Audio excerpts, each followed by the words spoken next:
This is a 2024 UK spec Tesla Model Y, and in this video I'm just going to talk about why I bought a rear-wheel drive model over a long range and why I think it's probably most suitable for most people. So the Model Y comes in three models: the rear-wheel drive single motor, or the all-wheel drive long range, and the all-wheel drive performance.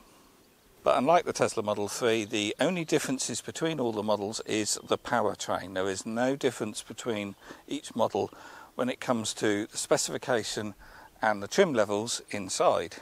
And that's not particularly clear when you're buying one of these for the first time, and I guess there's an assumption that the more money you spend, the more equipment you're going to get in the vehicle, and it's not really the case on the Tesla Model Y. So in this video I'm going to go through all the differences between this rear-wheel drive model and the long-range all-wheel drive model. So this is a 2024 model, as I said, and a lot of people get upset when I call this a 24, but it is, and it's got an R there in the VIN, and R means it's a 2024. So a lot of people think the 2024 model is going to be the revised Project Jupiter, I think they're calling it, model. Where it's going to be a new shape, new body shape, but we're not actually going to get those until 2025. So I've made a few changes on this. So this has now got black wheel trims, and as standard they would have the silver two-tone Gemini wheel trims, and externally I've also put some mud flaps on it. On the rear they have mud flaps as standard. On the front from the factory, this has also got the tow bar option. And I've also put the performance spoiler on the back, which they don't have as standard either. So I've had to jump in because the rain is coming down. So first off, let's talk about price, because that's the first thing anyone's going to be looking at when they're ordering a Model Y. So they're going to go online and see that there is an £8,000 difference between the base rear-wheel drive and the long-range model. So what do you get for your £8,000 more? And that's probably the first question anyone sort of asks when they're looking to buy their first Tesla Model Y. And you're probably going to assume, like all manufacturers, that when you jump up between the different levels, you get extra equipment inside. But that's not the case with these. It is the case on other Tesla models, but currently, as it stands, the Model Y has the same interior equipment across the range. So it is only a powertrain difference. And with the rear-wheel drive, you have a single motor on the back, whereas the long range has two motors. So you've got a motor on the back axle and a motor on the front axle, which makes it four-wheel drive. You also get a slightly larger battery pack, and you get slightly better performance and slightly faster charging. So the difference is all powertrain. There is only one little difference, which I'll go through in a minute, in terms of equipment, but it's absolutely minor. So all models, including the rear-wheel drive, has double glazing all around the vehicle. You get the same interior with heated seats in the back as well as the front, of course. You also get the premium sound system on the rear-wheel drive, and that's what clinched it for me, because the premium sound system in a Tesla is just amazing. But with the Model 3 range, you do not get the premium sound system on the base model. But with the Model Ys, you also get the HEPA filter as standard, with the bioweapon defense mode as well. All models have the same seats and trim and the same full-size panoramic glass roof. The only thing you don't get on the rear-wheel drive Model Ys is front fog lights down here. Instead, this is just a piece of black plastic, whereas the long range has some front fog lights and cornering lights down here. But you still get fog lights on the back, of course. So the biggest difference between the two models is the battery pack underneath, and the rear-wheel drive has a slightly smaller LFP battery. So Tesla don't state the battery sizes, instead they just state the range. The LFP battery on the rear-wheel drive models is a 60 kilowatt hour battery with 57.5 kilowatt hours of usable capacity, whereas the long range has a 78 kilowatt hour battery with 75 kilowatt hours of usable capacity. So a bigger battery means longer range, but it doesn't quite equate to that because they have different charging profiles, and obviously a dual motor vehicle isn't quite as efficient as a single motor vehicle. So the differences between the two aren't as large as you would first think. So the main difference here is the LFP battery needs to be charged to 100% at least once a week. That's what Tesla recommend. And when you charge the LFP battery to 100%, you get the same range as the long range battery charged to 85%. So obviously there would be a difference if you're charging both batteries to 100%. So if you're doing a trip, yes, the long range battery will give you more miles, but for day-to-day driving during the week, if you're charging your vehicle at home, then both vehicles are going to have about the same sort of range, because with the LFP battery you'll typically be charging it to 100%, but with the long range battery you will be charging it to sort of 80-85% on a daily basis. The reason why you have to do 100% charging on the LFP battery is because it's the way the cells are balanced and the way the BMS has to work out the state of charge on the battery. So with the normal battery, well, let's say the normal battery, with the long range battery, as the state of charge drops, the voltage drops on the cells. But with the LFP batteries, the voltage of each cell stays the same virtually all the way through the charge, and therefore the car struggles to work out an accurate state of charge figure. So you have to do 100% charge more frequently so the car can work out the state of the cells.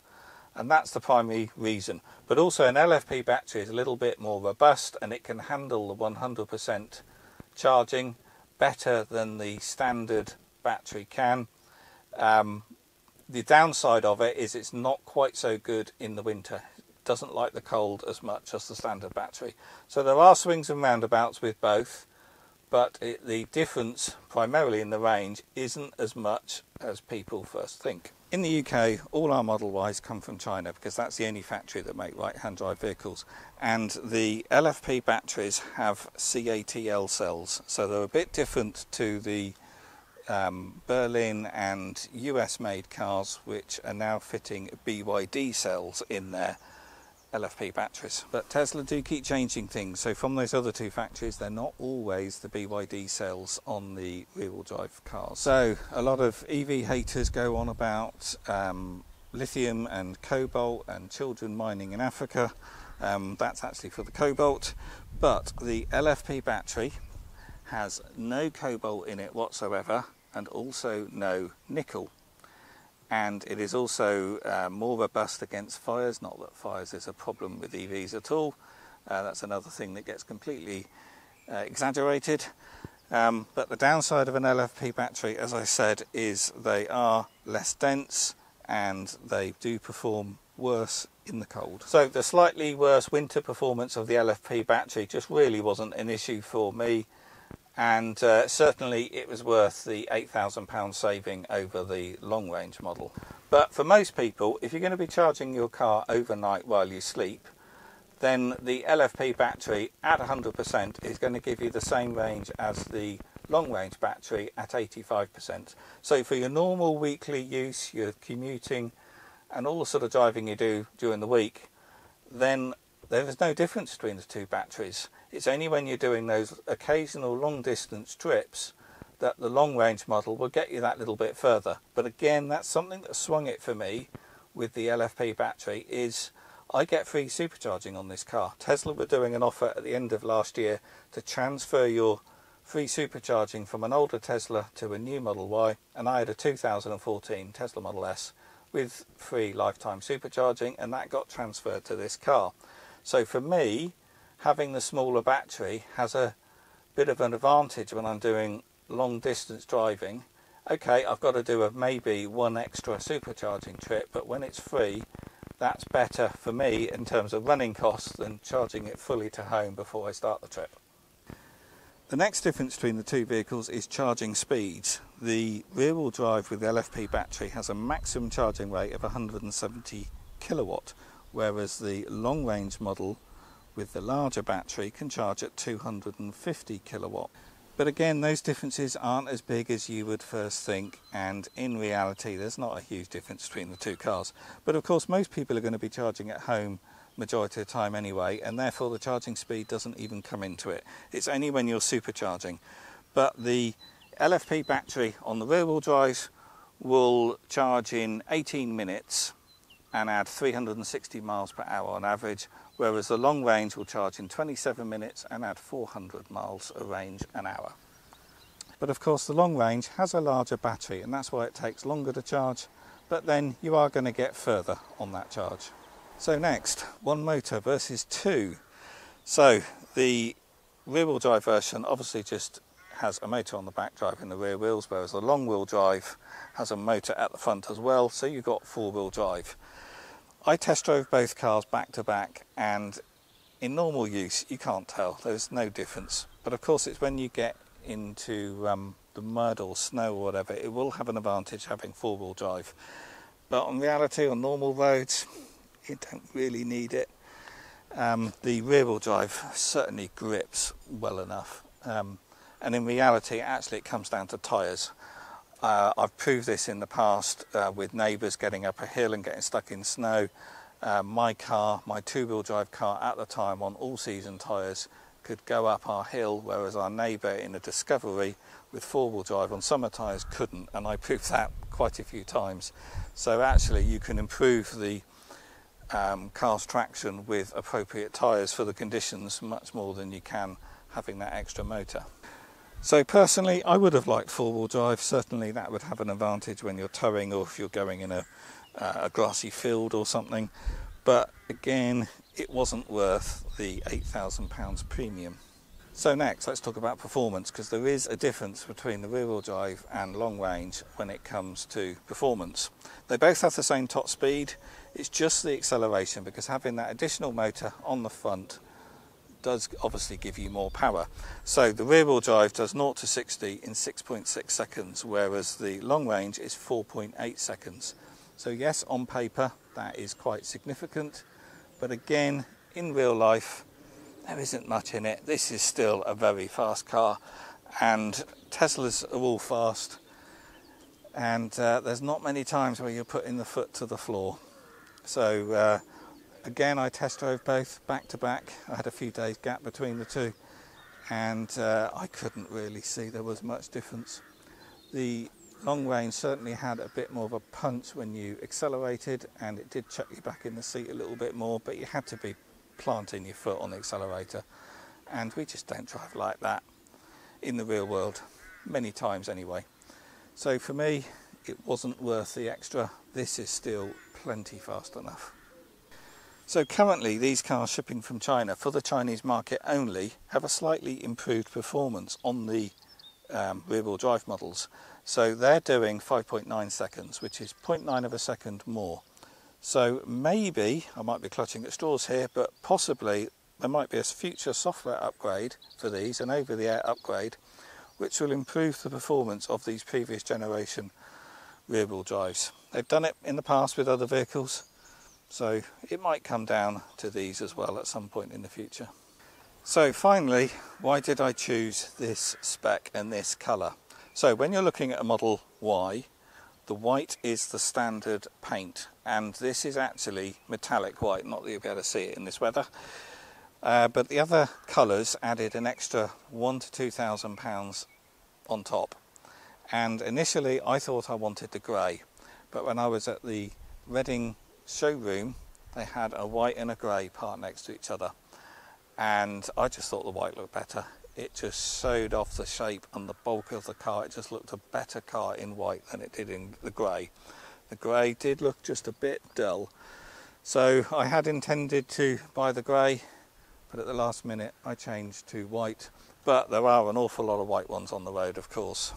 So with Teslas there aren't many options, and as I said, with the Model Y they've got all the kit in as standard right across the range. The only other option you can choose is whether you want to upgrade to the white interior over the black, And again, that's a lot of money, so I didn't go with that. The only extra I bought on this car was the tow package. If you want to know more about what you get with the tow package, I've done a video on that, which I'll link at the top of the screen and in the video description below. And I've also done videos on the reality of towing with an electric vehicle and how much impact it has on the efficiency of the vehicle. So as I said at the beginning of the video, there is no external differences between the rear-wheel drive and the long range, and the only way you can tell is the rear-wheel drive doesn't have any badging on the boot lid, whereas the long range it will have dual motor badging here. So obviously on my car I've swapped those silver Gemini wheel trims out for these two-tone grey and black wheel trims, and I've put on a matte carbon fibre spoiler on the back. So this now doesn't look like every other base white Model Y on the road, and unless you know your Teslas really well, it actually looks pretty similar to the performance model now. Not that that was my intention, of course, it's just a bit of cheap personalisation. So I think that pretty much covers it. The point of the video really was to show you that the Model Y in base spec form is a cracking vehicle, and unlike every other manufacturer, and unlike other Teslas actually, the base model still has all the same equipment and niceties inside. And on this, even though it has a smaller battery, in the real world there isn't a huge difference that you would think. So I hope you found that useful. If you have, please do click the thumbs up button, that really does help. Also subscribe to the channel and ask any questions in the comments below. And if you want to know more about the Tesla Model Y, I'll also put a link to a playlist below so you can see other videos I've made on this vehicle.